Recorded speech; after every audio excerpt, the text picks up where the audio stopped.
Hey guys, LevelCap here. Today I've got an episode of Sniper Sunday, the series where I'm going to show you guys how to get better with the Recon class, and I'm going to kind of learn on my own how to get better with the Recon class because I don't play it that frequently, and we're going to be using sniper rifles, semi-automatic, bolt action, you name it. I'm going to be using it. Today I'm using the L96 bolt action sniper rifle.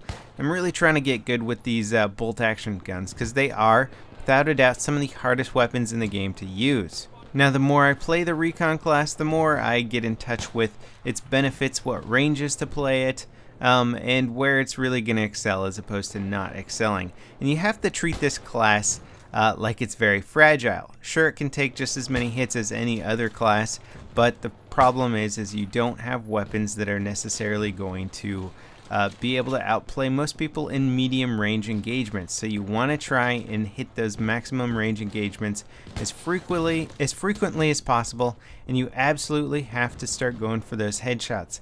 If you're going for body shots with bolt action sniper rifles, expect to die a lot. It's a good way to sort of practice with your aiming or try and do quick shots, but unless you're aiming for the head, if you don't down them in one shot and they know where you are, then you're dead meat. Now, what you're supposed to do in medium range combat, if you miss your first shot or if you hit a body shot which doesn't kill them, is you should switch to your sidearm as fast as possible and try and follow up with pistol rounds to finish off your target. The problem is switching to the sidearm and getting those follow-up shots off is a lengthy process. It might seem fast in animation, but once the combat is engaged, that person is going to be able to return fire with whatever kind of automatic weapon they have and probably kill you before you're even able to get one pistol shot off. And that's kind of why I like to run with a weapon like the 93R or the G18. The auto pistols are absolutely great for getting those follow-up shots to a body shot in close to medium range combat. Now, some Recon classes like to run with the Magnum or the Rex, which are very cool pistols and very powerful in the right hands. But if you think about it, you're pairing up a class that has a bolt action or a very slow firing and accurate long range weapon, and then you're giving it a slow firing and accurate long range sidearm. Now, the Rex could be argued that it's a little bit more for close quarter combat. The Rex is kind of a weird beast, but the Magnum especially is designed for taking out longer targets or getting those very precise headshots. So switching from one weapon that requires headshots to down your opponent to another one that's going to require headshots to down your opponent at least quickly seems like kind of silly to me. It seems like it'd be a good idea if you're running with a bolt action sniper rifle to have a sidearm that's automatic and very powerful in close quarters. Doesn't require pure precision, especially considering that the Recon class suffers heavily when you're suppressed. Magnums and Rexes suffer a lot when they're suppressed as well. Any precision weapon requires non-suppression to be effective with it. If you're suppressed and using a G18 in close quarters, it's not that big a deal. You should probably be able to down your opponent regardless. Now, learning how to deal with suppression in the Recon class is an absolute must. Do not peek a corner when you're suppressed as the Recon class if you have a sniper rifle. It's just going to be a waste of your shot.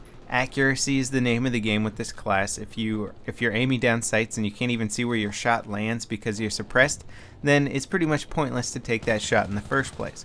Wait till you're not suppressed, then take your shot. Having the squad cover perk in your squad is pretty much a must for bolt action sniper rifles. You want to reduce the suppression as much as possible. You want to increase the time or decrease the time that it takes for you to recover from suppression, allowing you to repeat corners quickly. Now, one of the issues with hitting a body shot first is that you get suppressed before you can return your fire. There's been many situations where I've hit a body shot on my enemy. He's been taken down to say 20% health.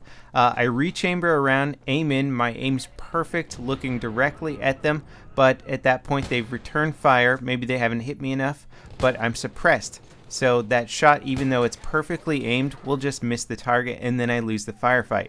Those are perhaps the most aggravating firefights to lose as the Recon class, because you know you outplayed your opponent, you know your aiming was spot on, but just because of the suppression mechanic, you lost that firefight. And along those same lines, you have to be the first one to take the shot with a bolt action sniper rifle. If you're not the first one taking a shot, you're going to be getting suppressed and your shot may be off target just because of suppression. You want to avoid that suppression, you want to take your shots first, keeping yourself at a distance is a good way to give yourself the upper hand and take the shot before your enemy. Now, how about this bolt-action L96 sniper rifle? Kind of a cool looking gun, but what kind of advantages does it have over other sniper rifles? Well, I'm sorry to say there really isn't any reason to use the L96 statistically. If you compare it to a gun like the J&G 90, it loses in every single category. The J&G 90 fires faster than the L96. Its bullet velocity is faster than the L96. It has the exact same damage and drop off, and it reloads faster than the L96, has the exact same recoil. So pretty much there's no point to use the L96.